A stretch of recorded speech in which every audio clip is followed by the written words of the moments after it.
m'appelle Hassan Yad. Je suis chargé de la communication et du marketing de Agrina. À côté, il y a le PDG, Abdoulaye Fall. Donc, Agrina Group, donc c'est un groupe, donc une entreprise de jeunes, donc dynamique, courageux. Aujourd'hui, ça fait à peine 6 mois qu'on a débuté nos activités. Et là, alhamdoulilah, on commence à avoir donc des résultats. Agrina Group, en fait, c'est une entreprise qui évolue dans le secteur agricole, agroalimentaire, en fait. Donc là, on vend des légumes qui sont épluchés, tranchés, mis en sachet aussi. Donc, sans bactéries. Donc, on a déjà lavé donc, les légumes. Donc on les a épluchés, donc c'est prêt à la cuisson en fait. Donc là vous allez juste prendre et mettre dans laver et mettre dans, donc, et là c'est fini. Donc vous allez gagner du temps pour les femmes, donc ils vont gagner du temps. Et ceux qui habitent aussi dans les appartements qui n'ont pas trop de temps d'aller au marché ou bien faire donc, toutes les tâches en fait. Et là, donc, c'est rapidement, vous allez prendre les légumes, vous allez les mettre dans la marmite et c'est fini.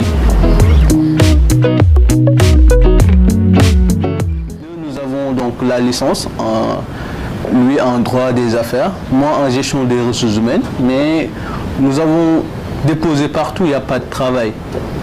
Nous avons eu donc des stages, moi au port, lui dans un cabinet d'avocat, mais au final, à l'issue des stages, nous n'avions plus de travail. Donc on s'est dit que voilà, pourquoi pas essayer de créer quelque chose pour nous-mêmes. Sachant que dans le passé aussi, nous avions été sélectionnés pour représenter le Sénégal. Ça n'a pas abouti, donc quand on était au lycée. Donc ça n'a pas abouti parce qu'il n'y avait pas trop d'encadrement. Donc on était initié dans l'entrepreneuriat et le leadership par une organisation qu'on appelle Junior Achievement, qui est une organisation américaine qui évolue dans ce domaine-là, donc dans le domaine de l'entrepreneuriat et leadership. Donc là, après, quand on s'est perdu, on ne savait pas quoi faire, on a décidé donc de se lancer sur ça. Étant donné qu'on avait donc le BABA, donc ce serait plus avantageux de le faire. Il y avait la passion qui est là. Donc le reste, c'était de trouver donc, des financements et tout. Ce qui était très difficile parce que nous n'en avions pas. Donc finalement, on était obligé d'aller avec les moyens du bord.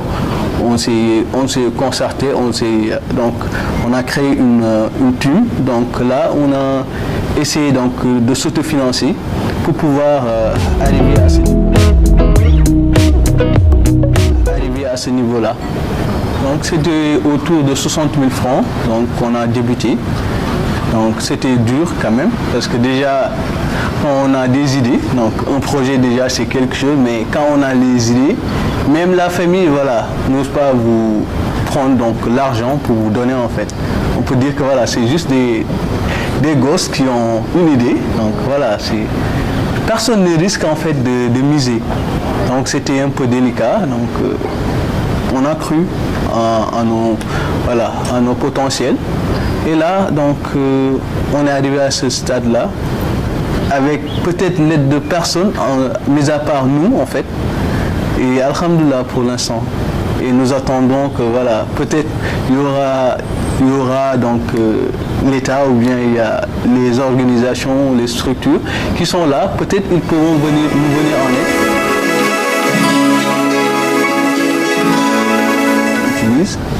Donc même les sauces qui vont donc, pour les plats akiki et autres, nous avons ces sauces-là. Nous avons tout ce qui va donc, dans la cuisine, dans la marmite en fait. Que ça soit donc les condiments, les piments, les légumes et tout. Donc tout, on vend tout en fait. Une équipe de production qui est là. Il y a des techniciens, donc des ingénieurs en agrobusiness, en agroalimentaire aussi qui sont là derrière, qui savent donc ce qu'il faut faire, parce que c'est un groupe, en général, c'est un groupe d'étudiants en fait, qui est là, donc qui n'a pas de travail, mais on va avec les moyens du bord. Donc peut-être chacun est expert dans un domaine. Et là, donc, on va essayer de combler. Donc, s'il y a quelque chose, il y a une brèche, donc on essaie de combler ce vide-là. On va chercher quelqu'un qui est compétent en la matière. Et là, on va l'insérer dans l'entreprise, ou bien on va donc l'embaucher. Donc, pour faire. Donc, parfois, vous savez, aussi il y a les hausses aussi des prix. Parfois, il y a le manque de bouteilles, par exemple, pour les piments et autres. Donc, nous avons parfois ces gaps-là. Et là, si le taux augmente, le prix augmente, donc parfois vous êtes obligé d'augmenter un peu le prix pour pouvoir diminuer donc la perte en fait, ou bien au moins avoir une marge par rapport aux dépenses en fait. Donc souvent c'est ça. Étant donné qu'il n'y a pas de subvention sur les prix, donc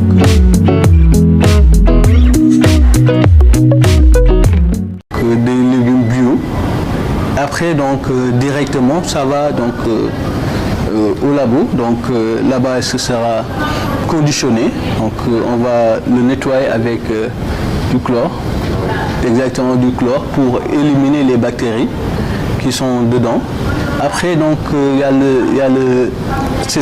là c'est le département qualité hygiène, donc là ils vont nettoyer donc les légumes pour enlever tout ce qui est bactéries. Après ça va donc dans l'équipe production. Donc là-bas donc on va transformer la matière première donc à un produit fini. Donc là-bas après donc c'est là-bas qu'on va ensuite donc dans les emballages, donc soit dans des sachets ou bien dans des pots, donc des verres comme soit les légumes qui sont là ou bien les sauces piments autres qui sont là aussi. National, on veut donc alimenter. Il y a des gaps aussi au Sénégal parce que certes nous avons beaucoup de légumes, mais la conservation en fait, parfois il y a des manques drastiques ici. Parfois il y a le hausse des prix parce qu'il y a un manque. Dès qu'il y a un manque, il y a hausse de prix. Donc on veut déjà donc gagner le marché national et après donc aller dans la sous-région en fait. Pourquoi pas après aller donc vers les autres continents. Actuellement nous avons donc des contrats donc qui sont là donc pour les supermarchés. Mais ça demande beaucoup en fait, beaucoup de comment dirais-je, beaucoup d'argent en fait, beaucoup de moyens. Parce que là aujourd'hui pour ravitailler un supermarché donc qui a peut-être 10, qui a 100 peut-être boutiques ou bien 100 succursales aujourd'hui et vous devez remplir tous les succursales qui sont là-bas. Donc là, ça demande beaucoup de moyens. Et là, sachant qu'aujourd'hui, parfois, le remboursement, c'est dans 3 mois. Donc là, il faudra avoir donc, beaucoup de ressources en fait, pour pouvoir pallier à cela en fait. Parce que là, 30 jours, imaginez vous donnez plus de 30 000 produits pour attendre 30 jours et pendant ce temps de fournir d'autres aussi supermarchés, sans avoir donc d'investisseurs derrière ou bien sans avoir donc la question. Aujourd'hui, pour moi donc au lieu d'attendre qu'on vous trouve du travail, il faut en donner. On est au Sénégal, on est en Afrique, le travail ça manque. Aujourd'hui vivre c'est entreprendre actuellement. C'est ça donc c'est ça notre slogan aujourd'hui, parce que là, on ne peut pas attendre tout de l'État.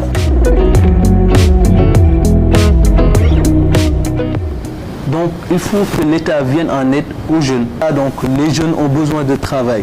Même si on ne peut pas trouver du travail à tous les jeunes, mais qu'on aide les jeunes qui entreprennent ou bien qui ont des projets ou quelque chose comme ça en fait. Ne serait-ce qu'encadrer les jeunes, donc c'est quelque chose en fait. Qu'ils viennent en aide aux jeunes entrepreneurs. C'est le message que je lance à l'État et aux structures qui sont là. Merci à vous. Merci à vous.